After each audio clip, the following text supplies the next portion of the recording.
Dengarlah suara hati yang berkata, genggamlah kemenangan, terus berjuang. Bapak, saya mau mohon izin kalau saya akan melakukan kegiatan sosialisasi budaya positif bersama rekan-rekan majelis guru yang mungkin akan menyita jam pelajaran. Kemudian saya juga mohon izin untuk menggunakan kelas dalam kegiatan ini. Ya. Terima kasih, Pak.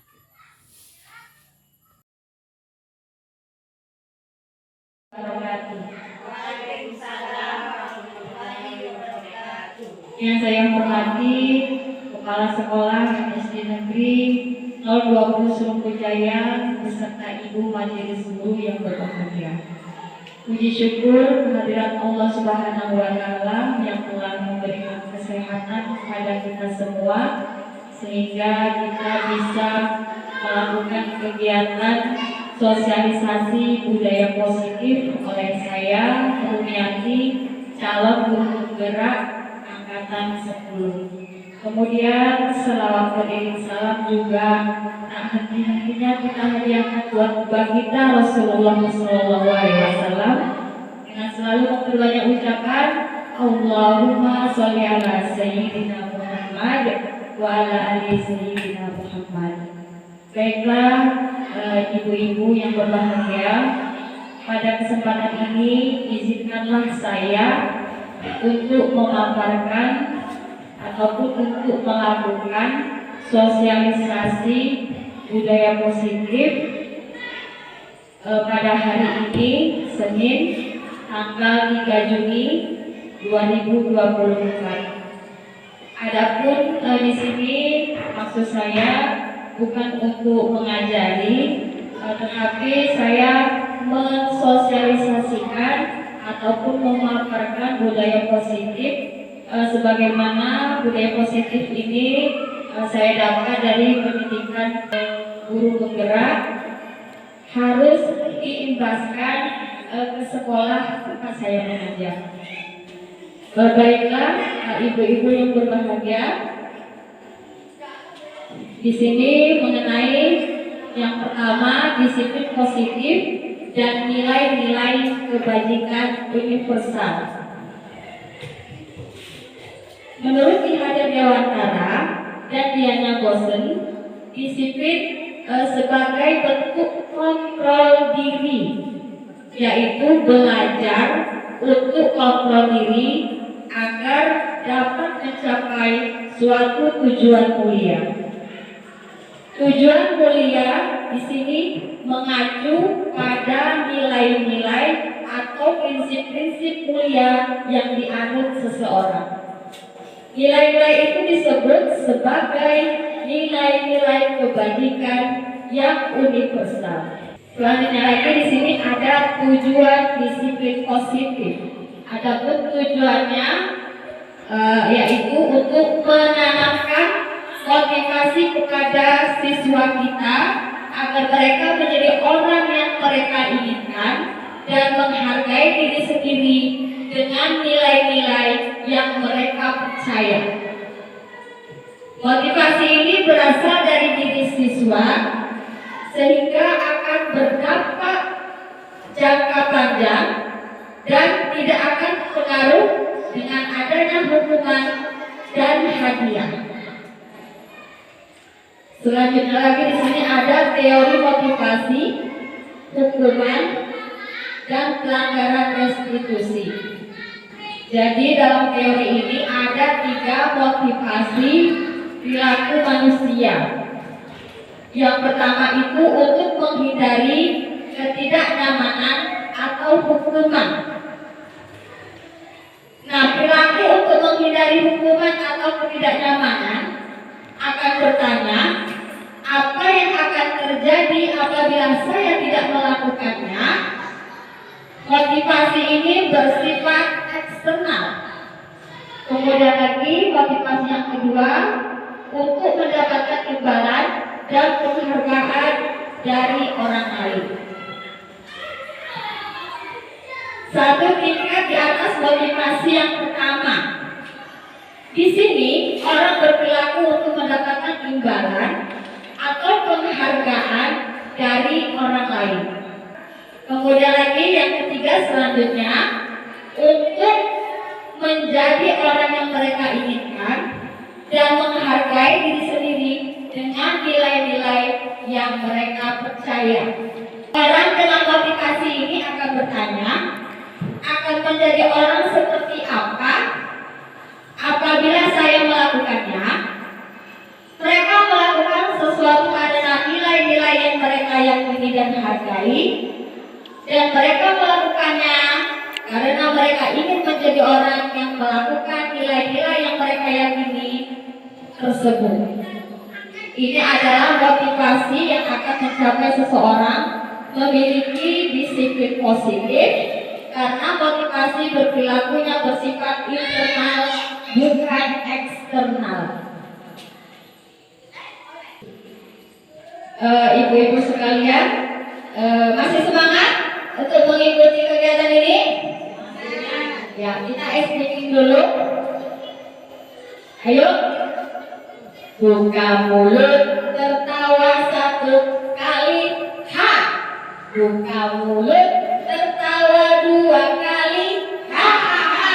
Buka mulut, tertawa tiga kali, ha ha ha. Buka mulut, tertawa tak terhingga, ha ha ha ha ha ha. Semangat Bapak Ibu? Baik, kita lanjutkan. Dalam menjalankan peraturan ataupun keyakinan kelas atau sekolah, bila ada suatu pelanggaran, tentunya sesuatu harus terjadi. Untuk itu kita perlu meninjau ulang tindakan penegakan peraturan atau keyakinan kelas atau sekolah kita selama ini. Tindakan terhadap suatu pelanggaran pada umumnya berbentuk hukuman atau konsekuensi. Nah, dalam modul ini akan diperkenalkan program disiplin positif yang dinamakan restitusi. Kemudian ini selanjutnya restitusi, sebuah pendekatan untuk menciptakan disiplin positif. Nah, di sini ada pengertian restitusi. Restitusi adalah proses menciptakan kondisi bagi murid untuk memperbaiki kesalahan mereka, sehingga mereka bisa kembali pada kelompok mereka dengan karakter yang lebih kuat. Gosen 2004. Ini ada restitusi. Yang pertama, restitusi bukan untuk menebus kesalahan, namun untuk belajar dari kesalahan. Yang kedua, restitusi untuk memperbaiki hubungan. Yang ketiga, restitusi adalah tawaran, bukan paksaan. Yang keempat, restitusi menuntut untuk melihat ke dalam diri. Selanjutnya, restitusi mencari kebutuhan dasar yang mendasari tindakan. Kemudian yang keenam, restitusi diri adalah hal yang paling baik. Yang ketujuh, restitusi fokus pada karakter, bukan pada tindakan. Yang kedelapan, restitusi fokus pada solusi. Dan yang terakhir, restitusi mengembalikan murid yang salah pada kelompoknya. Kemudian ini ada 5 kebutuhan dasar manusia dan dunia berkualitas. Yang pertama ada bertahan hidup. Selanjutnya ada kasih sayang dan rasa diterima. Selanjutnya ada penguasaan atau kebutuhan. Kemudian lagi pengakuan atas kemampuan. Selanjutnya ada kesenangan atau kebutuhan Selanjutnya lagi keyakinan kelas. Mengapa keyakinan kelas? Mengapa tidak peraturan kelas? Ada yang bisa bantu jawab, ibu-ibu? Ya, jadi keyakinan kelas yang dimaksud di sini adalah nilai-nilai keselamatan atau kesehatan inilah yang kita sebut sebagai suatu keyakinan, yaitu nilai-nilai kebajikan universal yang disepakati secara tersirat dan tersurat. Lepas dari latar belakang suku, negara, bahasa maupun agama, nilai-nilai kebajikan bahwa menekankan pada keyakinan seseorang akan lebih memotivasi seseorang dari dalam. Seseorang akan lebih tergerak dan bersemangat untuk menjalankan keyakinannya daripada hanya sekadar mengikuti serangkaian peraturan tertulis tanpa makna.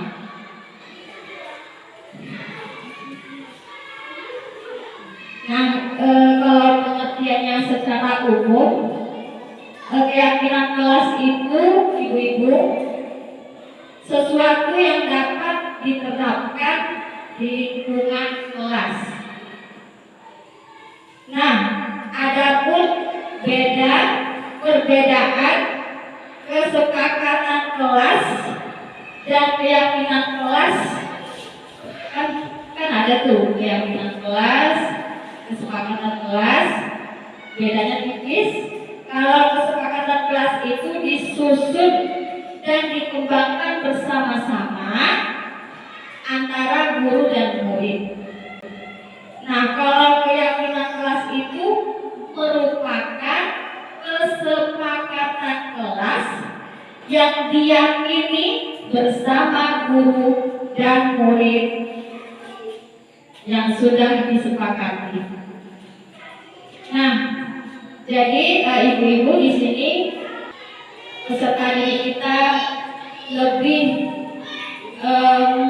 teratur ataupun lebih tertib dalam melakukan disiplin di sekolah. Salah satunya adalah dengan membuat ataupun membentuk kesepakatan kelas. Nah, jadi kalau di kelas kita belum ada kesepakatan kelas, baiknya kita buat ya Bapak Ibu di sini agar apa?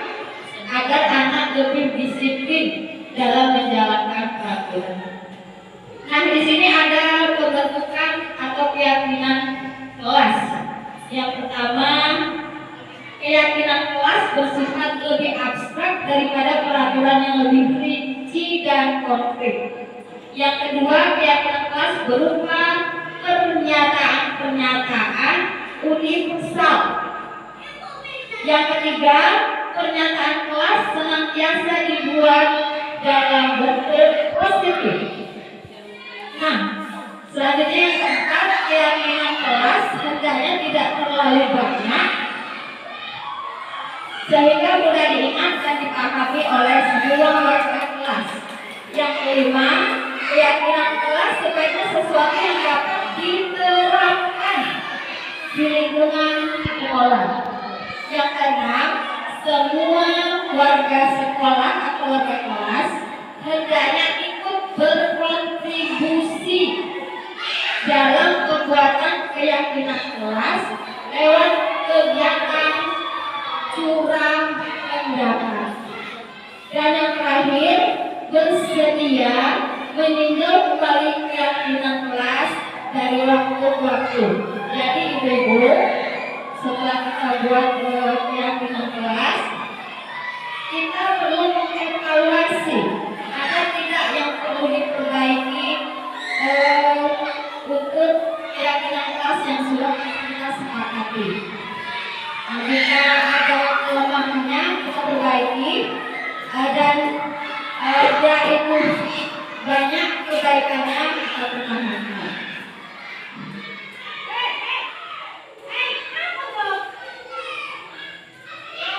Ini ada contoh keyakinan kelas ya Bapak Ibu. Misalnya selalu berpakaian rapi, berdoa sebelum belajar, membuang sampah pada tempatnya, menjaga kebersihan. Ada lagi yang mungkin yang bisa memberikan sumbang pendapatnya Ibu-ibu, contoh keyakinan kelas. Iya, menghapus kata tulis. Ada lagi Ibu, berbicara dengan sopan dan santun. Itu adalah contoh kesepakatan kelas. Nah, selanjutnya lagi di sini ada contoh ini berdasarkan nilai-nilai kebajikan yang telah disusun tertuang pada poster di sini. Jadi kesepakatan kelas yang sudah kita sepakati bersama murid, nanti kita buat posternya. Ini dia contohnya keyakinan kelas. Kita buat posternya sebagus mungkin. Kita tempel di dinding ya Ibu-ibu, supaya anak mudah untuk membacanya dan menerapkannya.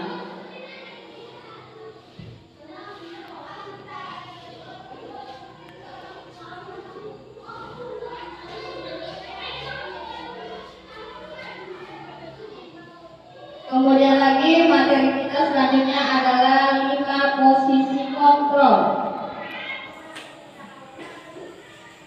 5 posisi kontrol itu yang pertama ada penghukum. Di sini yang dimaksud penghukum ini seorang penghukum bisa menggunakan hukuman fisik maupun verbal. Orang-orang yang menjalankan posisi penghukum senantiasa mengatakan bahwa sekolah memerlukan sistem atau alat yang dapat lebih menekan murid-murid lebih dalam lagi. Guru-guru menerapkan posisi penghukum akan berkata, patuhi aturan saya atau awas. Kamu selalu saja salah. Selalu pasti, selalu yang terakhir selesai.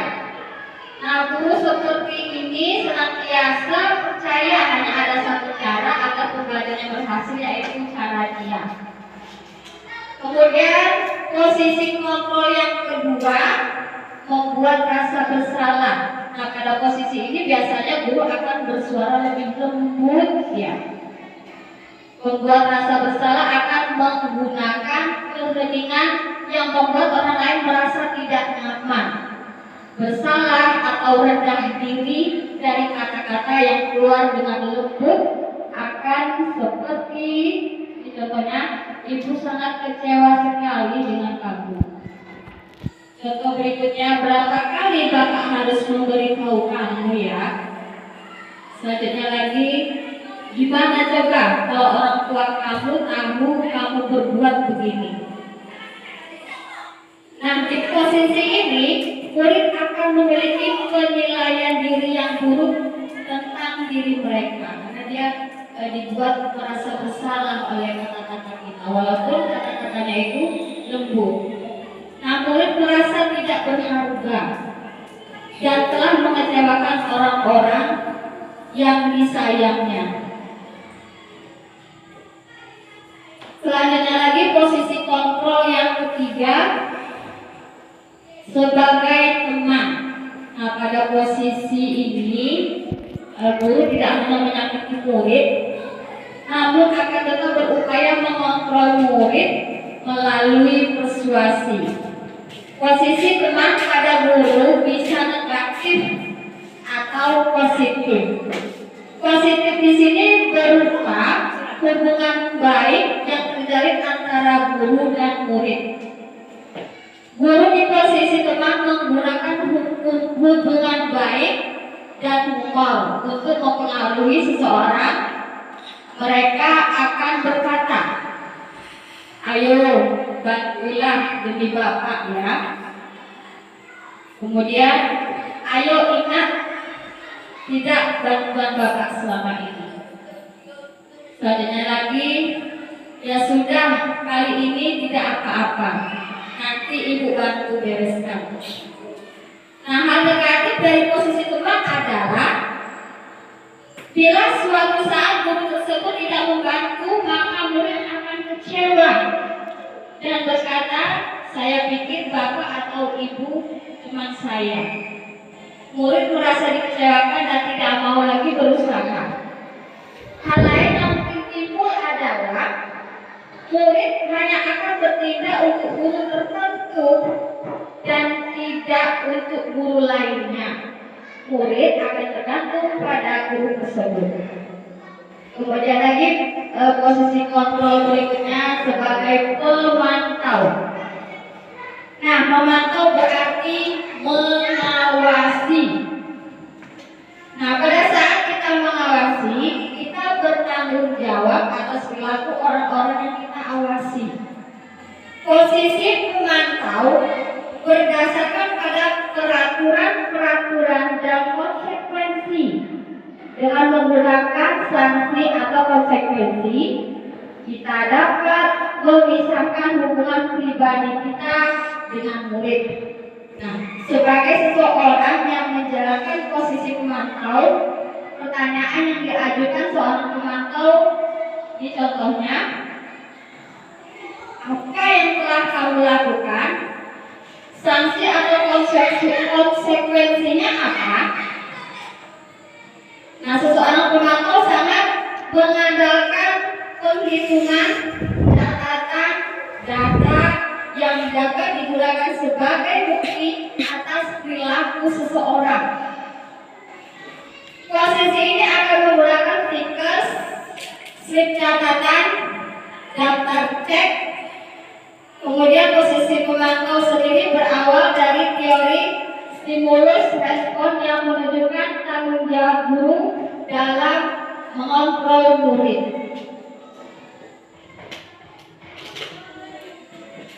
Nah, yang terakhir posisi kontrol sebagai manajer. Nah, posisi terakhir adalah manajer, di mana posisi ini guru berbuat sesuatu berdasar bersama dengan murid.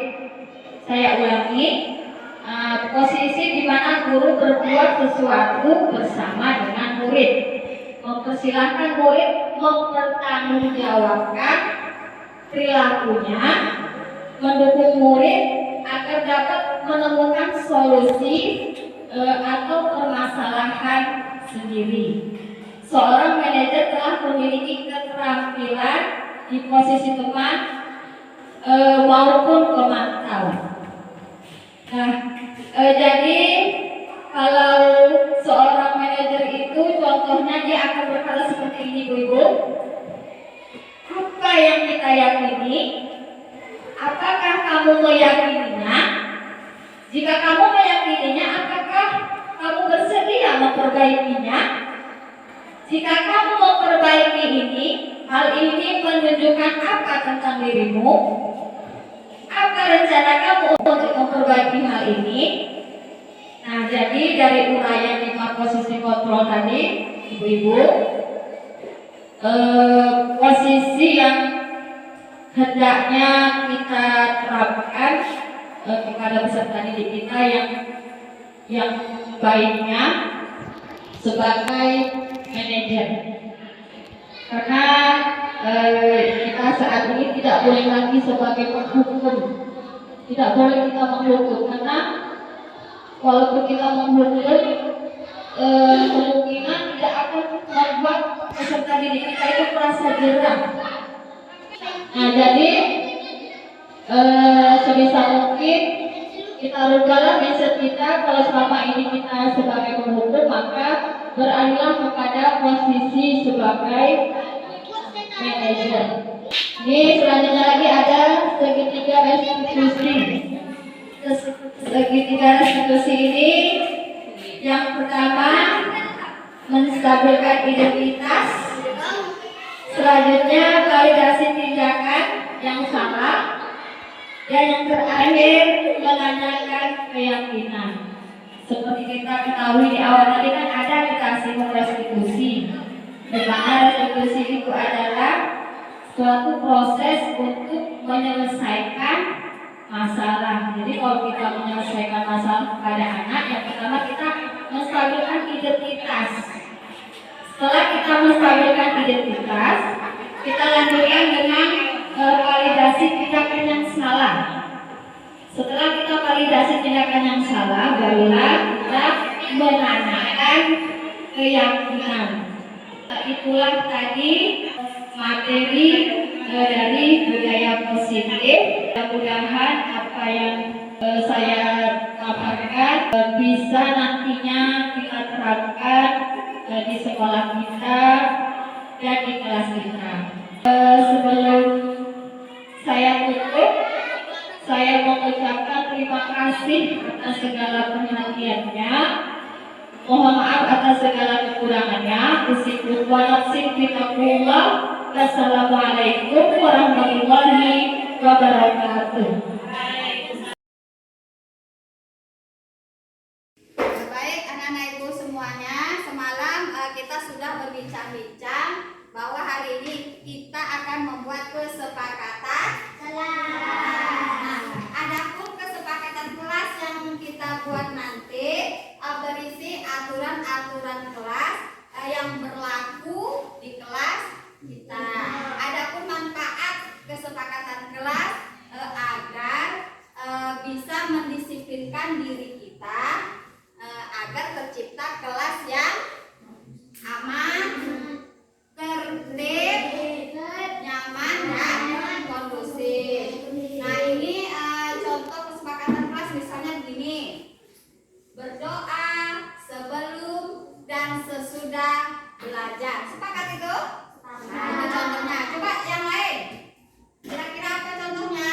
Saling menghormati, Bu. Bagus. Kata siapa saling menghormati? Mantap. Apa Rehan? Tidak boleh mengejek. Apa lagi? Berbicara sopan santun. Sangina berbicara sopan santun. Bagus. Ada lagi yang lain? Apa Rifa? Menjaga kebersihan. Ada lagi? Apa juga? Bagus. Tidak makan saat belajar. Jadi itu tadi contoh-contoh kesepakatan kelas. Nah jadi di sini ada kartu. Kartu ini nanti kamu tulis kira-kira sepakatan kelas apa yang kita buat dan nantinya akan kita sepakati bersama. Kamu tulis ya.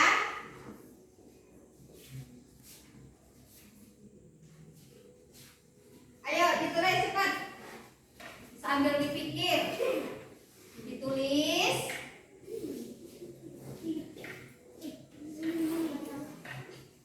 Tulis Pedro. Oke.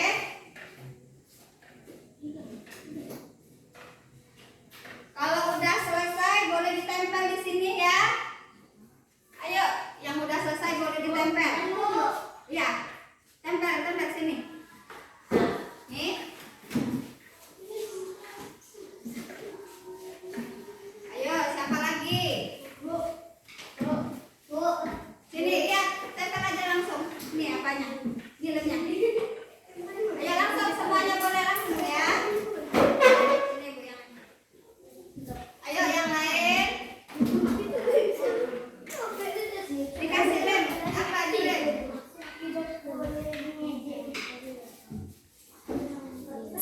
Saya tidak boleh mengejek sama orang. Udah apa dikasih perekat. Ayo siapa yang mau tempel sendiri? Tempel sendiri bisa. Sedikit aja di tengah. Yuk tempel. Weh, macam biawak. Ayo cepat. Siapa lagi yang belum? Ini punya siapa nih? Hah? Pedro. Pedro, sini Pedro. Sini. Nah, duduk yang udah nempel silakan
menjaga kebersihan.